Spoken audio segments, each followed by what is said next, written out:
네, 오늘 강의를 시작하도록 하겠습니다. 오늘은 썰리 허드슨 강의 기적 영화를 다들 많이 보고 오셨고요. 그 영화에 대해서 간단히 영화를 보고 난 소감을 좀 나누는 시간을 갖도록 할 겁니다. 그리고 소감문을 써서 제출하는 게 숙제인데 소감문은 써오신 분이 혹시 계신가요? 아직 벌써 써오셨어요? 영화를 보고 오늘 토론을 한 다음에 제출하는 게 권장사항이고요. 오늘 토론 해보시고 고쳐서 내겠다 그러면 다시 써오셔도 되고 난 고칠 게 없다 그러면 내셔도 됩니다. 네, 좋습니다. 그럼 카메라를 저한테 넘겨주세요. 고맙습니다.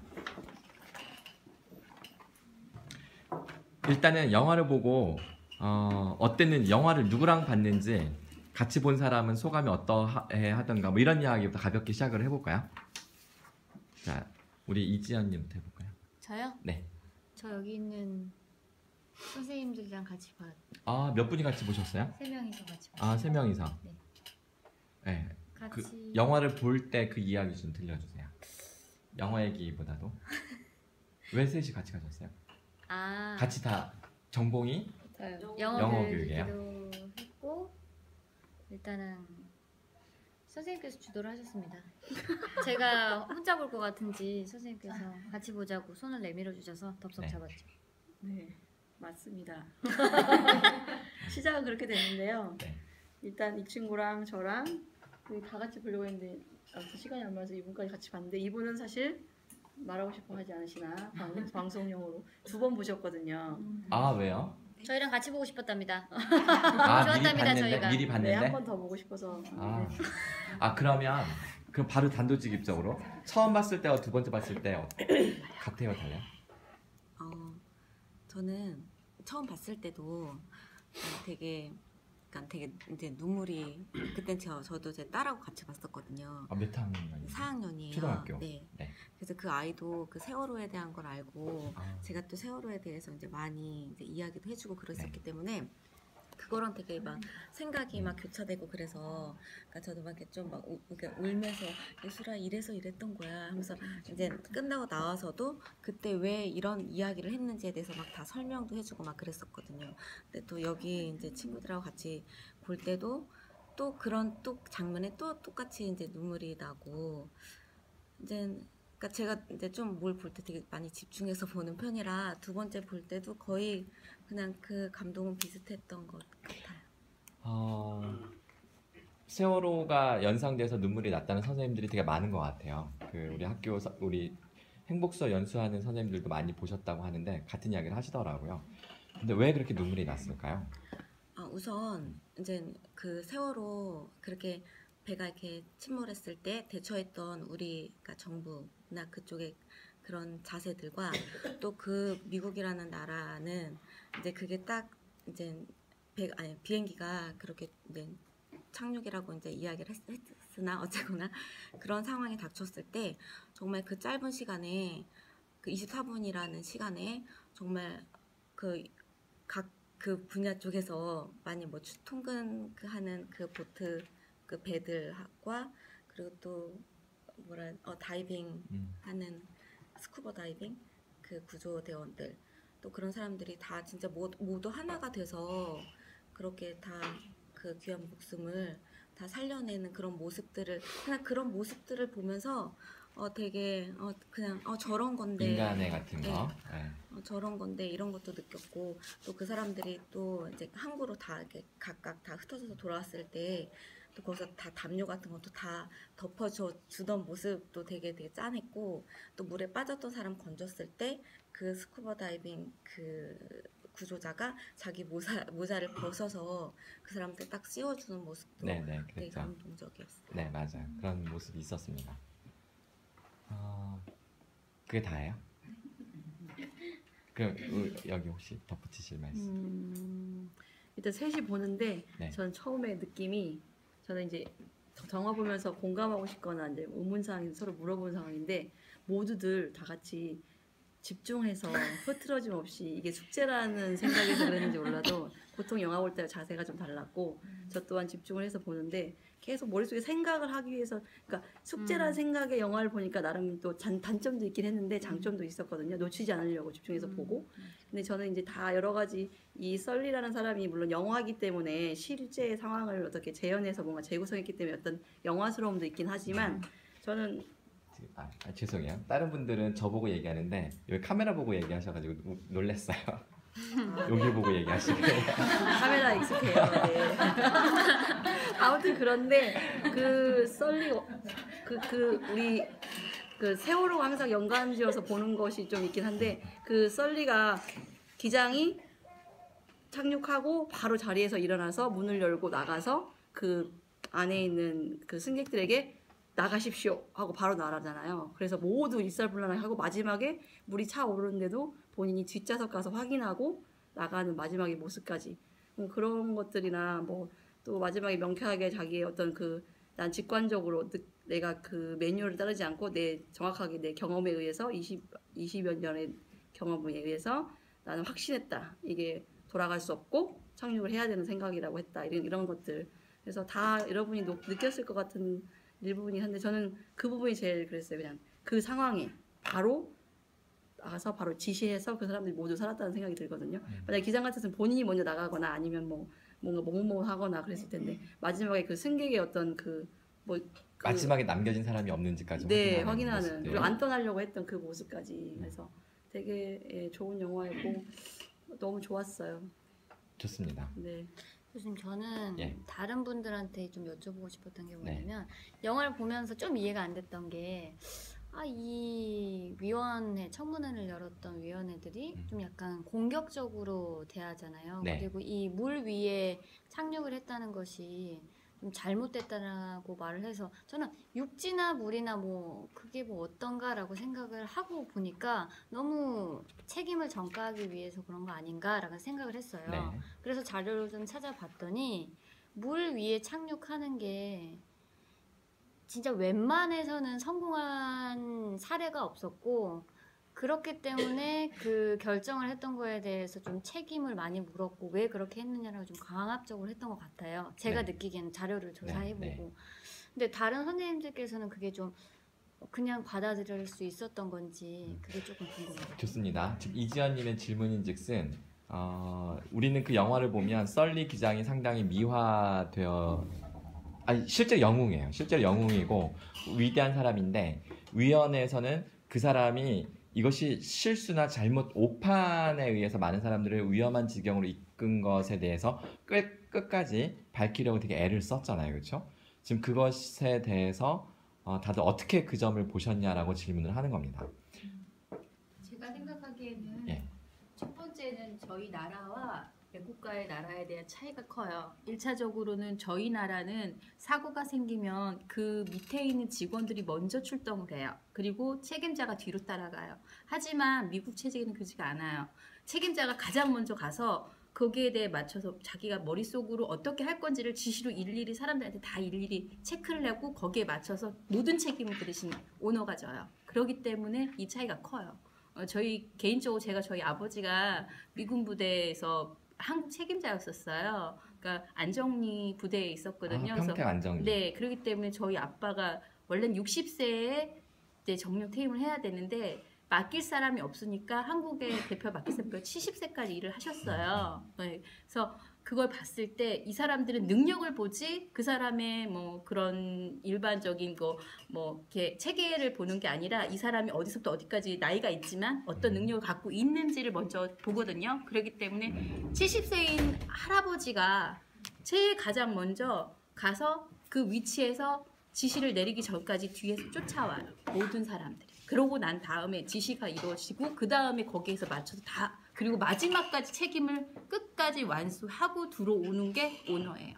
오케이, 지금 그 설명은 알겠는데 잠깐만요. 아직 그 전에. 근데 그 질문의 포인트하고는 약간 거리가 있는 것 같은데. 거리가 멀리라고 생각하는데 근데 중요한 거는 이제 그게 우리가 물하고 육지하고 차이점을 얘기하셨잖아요. 근데 거기에서 저는 어떤 생각을 했냐면 물이라는 거는 2배의 위험 요소가 있다고 생각이 들었기 때문에 그 사람들은 당신으로 인해서 그 사람들이 더 이제 사망할 수 있는 그런 과도한 부분들을 있죠. 네, 그거를 당신 책임을 한 사람으로서 책임을 져서 그걸 할 수 있느냐 없느냐를 정확하게 판가름을 하기 위해서 이거는 그래서 여기 제가 여기 팜플렛 보니까 여기는 세상 이걸 스크랩을 이렇게 해갖고 오셨네. 아 이거 대박. 쓰려고요. 이게 뭐예요? 네, 이게 팜플렛이에요. 팜플렛, 네. 여기 영화 티켓까지. 네. 네. 그래서 이 친구랑 같이 봤고요. 네. 거기에 보면은 그게 있어요. 네. 여기 저희도 운수업 그 찍으시겠어요? 아니요, 예, 말씀하세요. 네, 운수업 그 하는 부분에 대해서 관리하는 부분이 걔네는 체계가 하나잖아요. 근데 우리는 통신망이 하나가 아니라 다 다르잖아요. 그렇기 때문에 그거에 가면서 타이밍이 다 놓치는 부분들.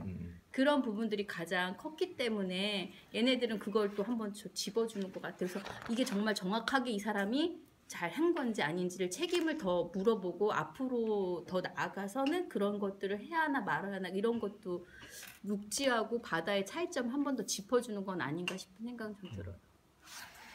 좋습니다. 네. 영상을 봤었을 때 동영상을 실제 비행기 사고가 난 동영상을 봤거든요. 근데 그 진짜 어려운 결정을 한 거였더라고요. 네. 그리고 그 관제탑에 있는 사람도 허드슨강으로 갔대. 그러니까 헤드셋을 내리면서 다 죽었어. 다 죽었겠구나. 이랬잖아요. 그래서 나는 왜 그게 이해가 안 됐는데 다른 분들은 그게 이해가 됐나.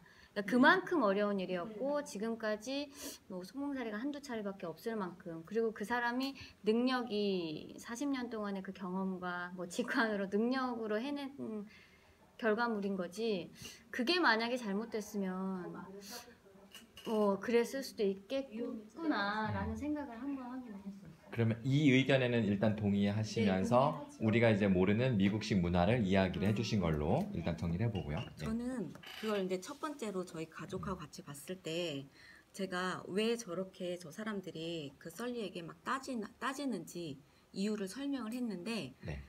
그게 지금 지연 씨가 물어본 것 같은데 우선 그 침수된 차량은 자동차도 중고라도 사지 말라고 하잖아요. 그게 지상으로 우선 뭐 지상으로 떨어지던 뭐 물로 추락을 하던 폐차죠, 비행기는 뭐 사실. 뭐 어차피 비행기 사고는 뭐 전원 사망이다 이렇게 아는데 제 생각이에요. 우선 물로 비행기가 들어가면 거기에 들어있는 뭐 엔진이나 그런 것들은 다시 재사용할 수 없을 것이다. 그거기 때문에 이 보험 회사들이 보험하고 아까 뭐 운수 뭐 이런 쪽이 그 책임을 우리가 다 보험으로 그러니까 보험 다 이제 가입해 놨을 거 아니에요.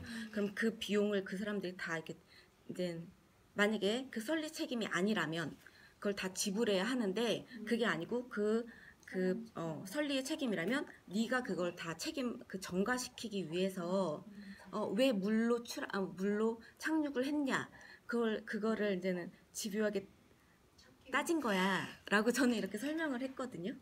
제 아이한테. 네. 그래서 왜 물에 그 착륙한 거에 대해서 막 그렇게 네 책임이야 네 책임 했던 게 그러니까 물에 들어가면 그 사람들은 물질 그 비행기를 다시 사용할 수 없다. 어떤 한 부품이라도. 그거 때문이 우리가 아니었을까요? 그 전투기 조종사들도 캐노피를 열고 비상 탈출을 시도하잖아요. 그거는 여간에서는 해서는 안 되는 마지막 최후에 목숨이 걸렸을 때만 선택하게 되어 있어요. 왜 그게 몇십억짜리이기 때문에. 그래서 이제 그런 계산이 순간 가해지는 건 사실이지만 그 보험사가 그런 악의적이라 할 수는 없지만 당연히 뭐 이 비용을 따지면 근데 그 실수가 명백할 때 그걸 물을 수 있는 거지 아니면 물을 수가 없는 거잖아요, 그렇죠? 근데 그런 의도를 처음부터 깔고 있었다라고 보는 건 다소 무리일 수 있지만 우리가 지금까지 살아본 경험상 그렇게 의심하고도 남을 만한 여지는 분명히 있고 그 영화 속의 대화에서도 그런 그 같은 비행기 조합의 다른 기장이 그런 얘기를 또 해주죠. 그러니까 미리 그 후폭풍 대비하라 이런 얘기도 해준 거니까 일리는 있지만 아이에게 전적으로 그렇게 말해주기에는 좀 무리일 수도 있을 수 있어서 아닐 수도 있다는 이야기를 나중에 보완해주면 좋을 것 같아요. 제가 봤을 때는 예.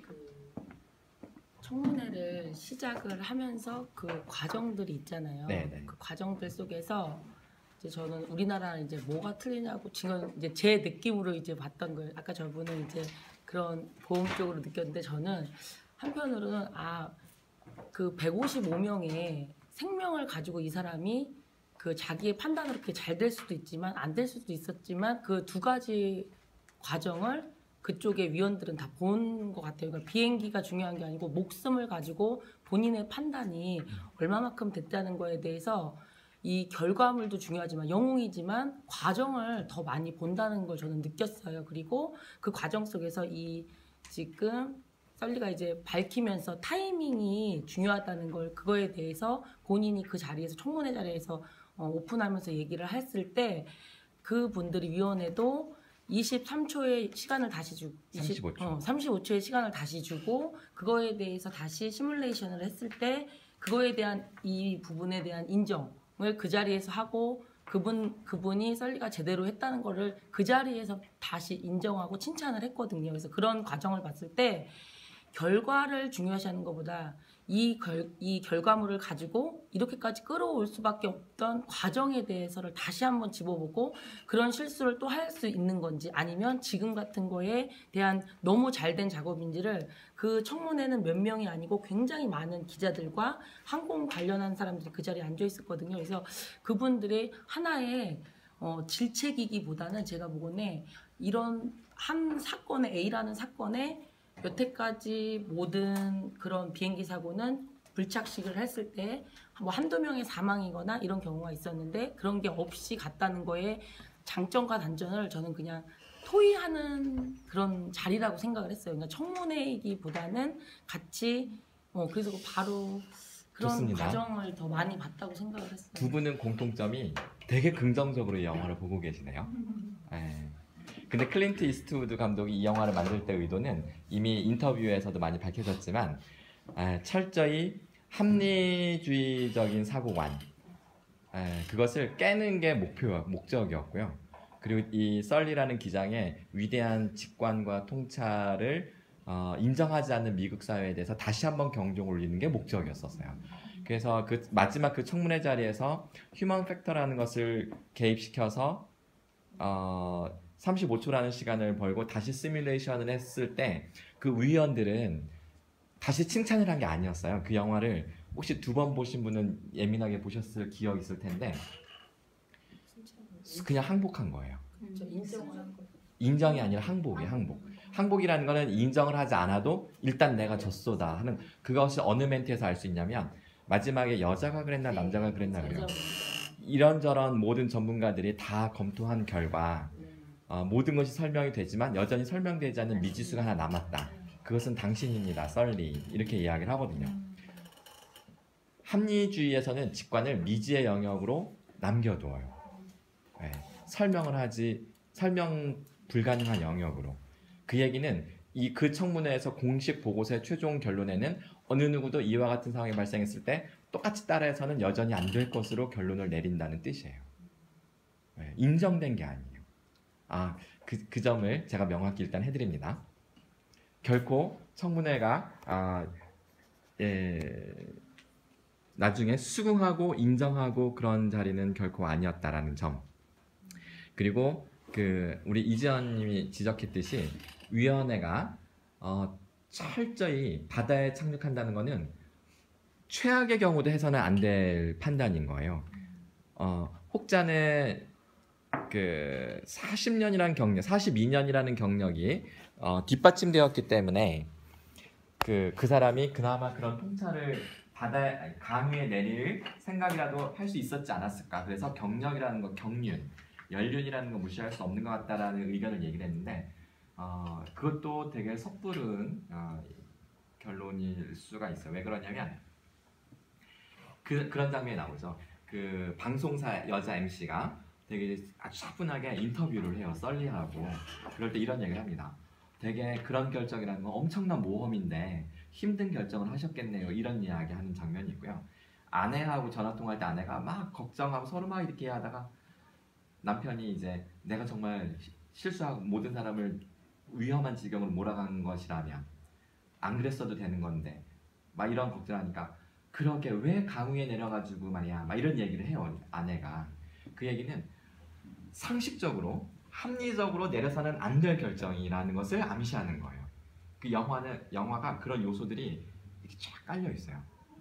근데 우리는 너무 세월호라는 사고에 경도돼 있어서 거기서는 어떻게든지 사람이 사는 거에 우리 관심이 있다 보니까 155명이 사는 그 기적에 대해서 이것이 어떻게 승화되는가에만 우리가 초점을 두다 보니까 이렇게 지금 영화 속에 녹여져 있는 장치들, 세월호를 겪어보지 않은 미국이란 나라에서 그런 기적이 일어났는데 그렇게 큰 기적이 아닐 수도 있어요. 우리나라에서 그런 기적이 일어나면 세월호와 대비가 돼서 어마어마한 사건이겠지만 미국 사람들에게는 다행이다.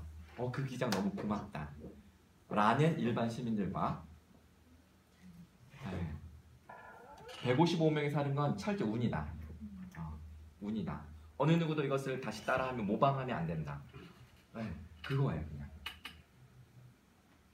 일단 그 점은 제가 명확히 하겠습니다. 42년 경력 주세요. 42년이라는 연륜이 그 강우에 내리는 판단을 하는데 도움이 되었다라고 아마 보신 분들이 있을지 몰라요. 그 타이밍, 골든 타임을 놓치지 않고 아마 기술을 조금이라도 늦게 돌렸으면 그렇게 착륙하지 못했을 겁니다.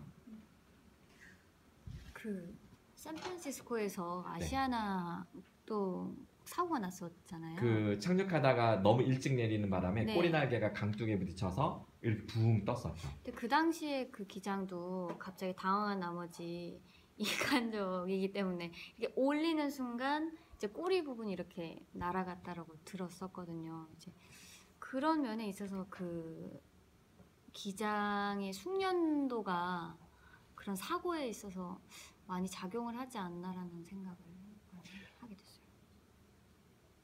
사고가 한 번도 안 난 기장과 사고 위험을 많이 겪은 기장의 차이는 있을 수 있겠죠. 늘 문제 없이 이렇게 조종한 기장에게는 그 오랜 경력이 소용이 없겠죠. 오히려 나는 아무 문제 없었어라는 그 생각이 그런 순간에 발목을 잡았을 수도 있어요. 이거는 연륜의 문제가 아니라 그 순간 침착하게 자신의 직관을 가동시킬 수 있었냐가 되게 중요한 관건이라는 게 이 영화 제작자의 판단이었습니다. 그래서 이 허드슨 강의 기적, 썰리라는 주인공으로 해서 만든 영화는 이 영화가 최초가 아니라 두 번째였어요. 그러니까 이제 실화를 그대로 옮긴 건 영화가 이 최초고요. 그걸 모티브로 해서 만든 영화가 플라이트라고 하는 영화가 있어요. 맞아요. 그 워싱턴, 덴젤 워싱턴이 주인공인데 그 영화에서 그 기장은 정말 몹쓸 놈이에요. 막 술 먹고 그날도 마약하고 그리고 나서 비행기를 잡았다가 강에 내렸나 그 영화에서는?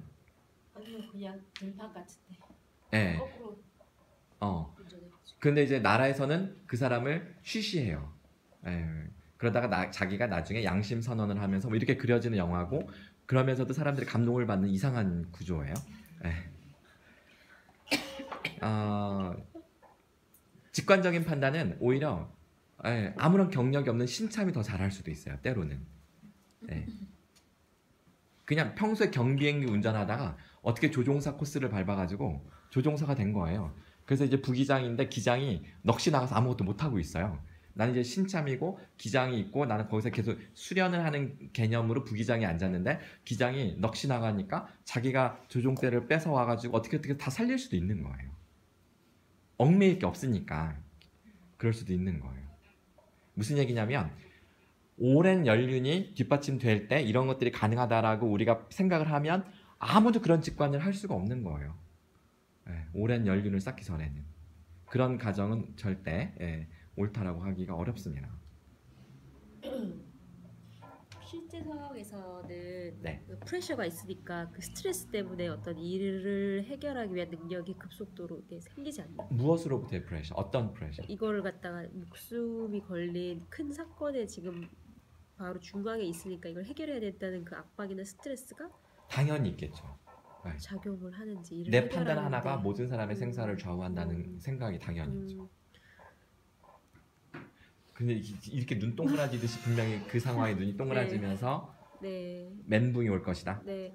근데 이제 시뮬레이션 같은 데는 이제 네. 편안한 마음으로 으로 뭐 수학 실패해도 문제 푸듯이, 괜찮아. 예, 네. 이렇게 하니까 두 개가 차이가 크지 않을까. 그래서 결과가 정해져 있잖아요. 시뮬레이션은 알고 있잖아요. 네. 어떤 결과가 딱 있다라는 거를 먼저 그러니까 사건을 알고 대처한 거기 때문에 이 사람들은 더군다나 답이라는 게 정해져 있는 거니까 그러니까 시뮬레이션은 더 마음 편히 갈 수 있지만 거기서 그 사람이 얘기한 인적 요인은 그 매 순간순간에 어떻게 변할지 모르기 때문에 그 순간순간에 대처를 해야 되기 때문에 항상 변해서 그것을 시뮬레이션에도 할 수 있어요. 어떻게 할 수 있는 거냐면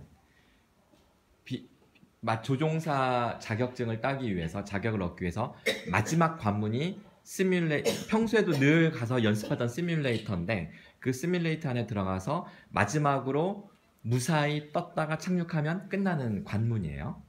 이번엔 이쪽에서 한번 찍어볼까요? 저를 찍어주세요. 제가 시뮬레이터에 앉아서 조종을 하고 있습니다. 이게 윙 하고 조종을 하고 있는데 훈련 중에 한 번도 안 나왔던 세트가 나타나는 거예요. 그래놓고선 시뮬레이터 기기에 양쪽 엔진이 나가는 거예요. 근데 지금 고도가 850m예요. 그럼 이제 배신감 느끼겠죠. 뭐야 나한테 갑자기 이게 왜 이런 난관을 주는 거지? 아 이것도 시험이겠지 하고서 합니다. 그럴 때 휴먼 팩터가 반영이 돼야 되겠죠. 그렇죠?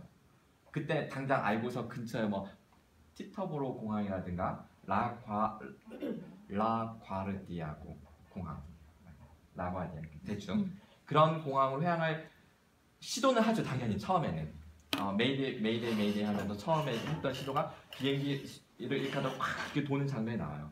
그래서 했는데 딱 돌아서 공항을 쳐다봐요. 그 영화에서는 순간 지나가지만 비행기 딱 기술을 돌려서 관제사하고 계속 교신을 하는데 라과디아 공항을 회항하겠다. 그러니까 관제탑이 알겠다. 어쩌고 막 이렇게 보더니 몇 번 항로로 착륙할 수 있다. 회항하겠나? 라고 질문하는 사이에 썰리는 공항을 쳐다보고 있어요. 그런데 관제탑이 공항이 내 눈에 쫙 보이는 거예요. 조종석에 앉아서 비행기 이렇게 앞에 창문이 있고 공항이 딱 보이니까 그 순간에 불가능하다. 허드슨 강에 착륙하겠다 하고서 기술을 돌려요. 그리고 허드슨 강으로 일단은 향하면서 근처에 티터보로 공항이 보이니까 저 공항 맞냐? 맞다. 거기는 착륙할 수 있는가? 막 또 하는 사이에 또 착륙할 수 있다고 해가지고 알려주는데 그것도 또 다시 보면서 그거 불가능하다. 그때는 티터브로 공항으로 향했나 그래요. 그러면서 그것도 불가능하다. 그리고 나서 교신이 끊어지면서 그 강이 착륙하겠다고 하면서 교신이 잠시 두절되고 그렇게 옮기는 과정이에요.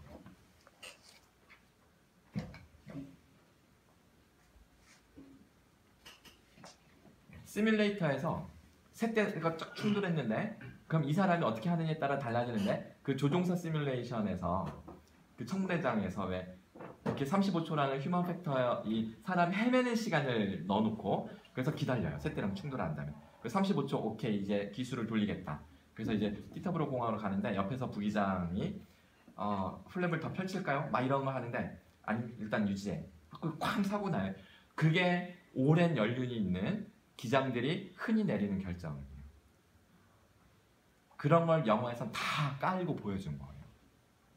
우리가 여태까지 맹신한 합리성, 매뉴얼, 검증된 시스템, 검증된 프로세서, 그 다음에 계산된 어떤 통계적 데이터, 시뮬레이션 이런 것들이 어느 것 하나 한 인간인 썰리의 직관을 넘어서지 못하는구나라는 걸 보여준 거예요. 네, 그런 겁니다.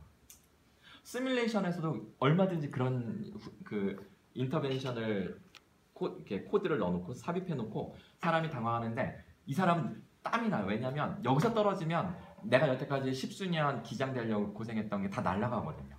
뭐 이런 식의 상황이라면 뭐 155명의 생명을 떠나서 자기 가족이 먹여 살릴 이것들이 다 떨어지는 거잖아요. 얼마든지 할 수 있어요. 그리고 더 나중에 뭐 몰래카메라였다고 할 수도 있겠죠. 네. 근데 이 영화에서는 그렇게 하진 않았잖아요. 알고 아니 제 말은 시뮬레이션이라는 게 알고 하는 건 아니다. 시뮬레이션으로도 얼마든 실제 상황을 할 수가 있다. 중요한 거는 그 영화에서 그려지는 시뮬레이션은 모든 정보를 알고 있을 때 썰리가 경험했던 모든 단서를 다 설정해놓고 똑같은 조건을 맞춰놓고 시뮬레이션을 해서 봐 성공하잖아 라고 하는 게 합리주의인데 그 합리주의에서 포착하지 못한 직관 요소를 넣었다는 거예요. 근데 직관 요소를 넣고 다 죽어요. 2번 다. 라가디아 공항으로도 가서 죽고 티터브로 공항으로 가는 것도 다 죽어요. 휴먼 팩터를 넣고도 죽어요. 그럼 그 기장과 부기장은 경험을 이미 다 알았기 때문에 허드슨강을 트는 방법을 알겠지만 그 조종사 시뮬레이션에 들어갔던 사람들이 실제로 그 상황을 처음으로 겪었다면 그렇게 했을까요? 안 했겠죠. 네, 안 했을 가능성이 큽니다. 그래서 연륜에서 비롯됐다는 말은 우리가 절대 함부로 할 수 없는 말입니다. 네, 저는 그 영화를 보면서 그 위원회로 상징되어지는 합리적이고 이성적인 부분과 그리고 설리 기장이 갖고 있는 어떤 직관적인 부분이라는 것까지는 좀 파악을 했어요. 네. 근데 이게 보면서 영화를 보고 나서 어떤 생각을 했냐면 애기 아빠랑 같이 봤는데 같이 그 부분에 대해서 얘기를 했는데 그럼 저 사람은 저 직관을 어떻게 저렇게 유지를 할 수 있었을까랑까지 얘기를 했었어요. 근데 그 힘이 뭔가를 좀 생각을 해봤었거든요. 좋은 질문이네요. 네. 네. 그래서 어떻게 저렇게 할 수 있을까? 어떻게 저렇게 직관을 발휘할 수 있을까? 그 원동력이 뭐지? 그런 생각을 제가 했는데 제가 느낌은 그 순간에 정말 평정심을 유지하더라고요. 설리 그 기장이 물론 뭐 당황할 수는 있지만 그 목소리나 톤이나 하는 게 정말 평정심을 잘 유지해서 이렇게 결정을 내리더라고요. 그래서, 네. 톰 행크스가 연기를 잘한 게 눈동자 흔들리는 연기. 네, 네. 심호흡 청문회장 들어설 때 심호흡하는 모습. 그 다음에 사고 났을 때 기장 그 조종석에서 문 열고 나오면서 탈출하세요라고 말하지만 사람이 정신은 반쯤 나간 것처럼 보이는 연기. 네, 네. 우린 그걸 봐야 돼요. 지금 이 사람이 제정신이 아닌 상태라는 걸 봐야 돼요. 그 와중에도 정신줄을 붙잡고 있으려는 그 노력을 본 거죠. 네. 그래서 마지막까지 탈출을 하는 모습 이런 것들이 그 힘이 뭔가 뭐로 하여금 이 사람이 이렇게 판단을 할 수 있고 직관을 내릴 수 있게 했는데 그 원천이 뭔가가 궁금했는데 거기에 대해서 답을 못 하셨죠. 네. 그게 가족인 것 같아요. 그 비행기 허드슨 강 거기에 내려서 모든 사람을 다 구하고 마지막 선장이 위에 올라가서 부인한테 그때 전화했을 때 전 너무나 가슴이 찡한 게 그 원천적인 힘은 가족이 아닐까 그 생각이 들더라고요. 그리고 부인이 그랬어요. 155명 중에 당신이 있다는 생각을 못했다. 그거를 얘기할 때 가족이라는 그 힘이 전형적인 미국 영화에 빠져선 안 될 소재죠. 국가를 사랑하고 가족을 사랑하고 심리적인 부분인가? 아니 그거는 다분히 지금 심리적인 선입견이 개입들 되고 계시는 것 같아요. 얘기하는 걸 들어보면 좀 더 냉철하게. 냉철하게. 그러니까 이분은 그러니까 굉장히 책임감이 되게 강한 분인 거예요. 그거는 확실하죠. 네, 책임감. 그래서 그러니까 이분도 이제 구조되고 병원에 가서 뭐 심박수 이런 거 다 재고하면서 자기 평소에 2배 넘는 그런 심박수가 나왔는데 그 와중에서도 그러니까 이제는 그 155명을 계속 챙겼잖아요. 그러니까 내가 지금 이렇게 그러니까 의사가 그렇죠. 이렇게 지금 제정신 살아 있는 게 신기하다. 이렇게 얘기할 정도로 그러니까 그 힘의 원동력은 아마 그 강한 책임감?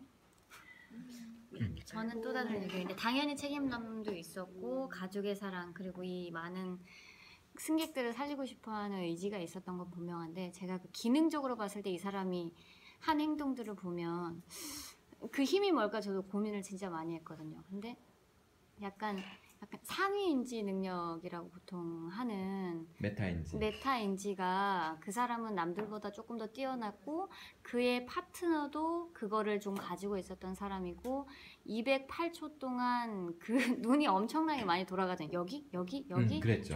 좋아 아니야 그거를 정말 판단력이 빨리 했었는데 나는 너무너무 힘들고 좀 불안하고 이거 어떡하지라는 게 있으면 그 위에 있는 내가 이거를 통제를 해야 된다라고 하는 게 좀 강하게 있지 않았나라는 생각을 했거든요. 그래서 맞아 저런 일을 하는 사람들한테는 메타인지가 좀 오케이 좋습니다. 그 의견에 대해서는 제가 살짝 의견을 덧붙일 것이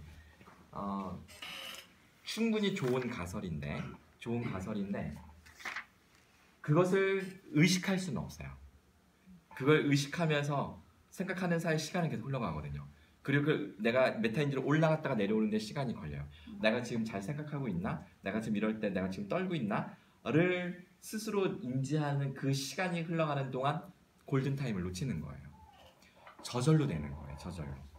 그러니까 메타인지가 작동했는지 안 했는지는 알 수 없지만 작동했더라도 그것은 저절로 되는 거고 그 사람은 그것을 자각할 새 없이 그 순간에 판단을 해야 되는 거예요. 동물적인 감각으로 약간 움직이는 거라고 생각이 드나요? 네. 동물적인 감각일 수도 있고요. 동물보다는 나았겠죠?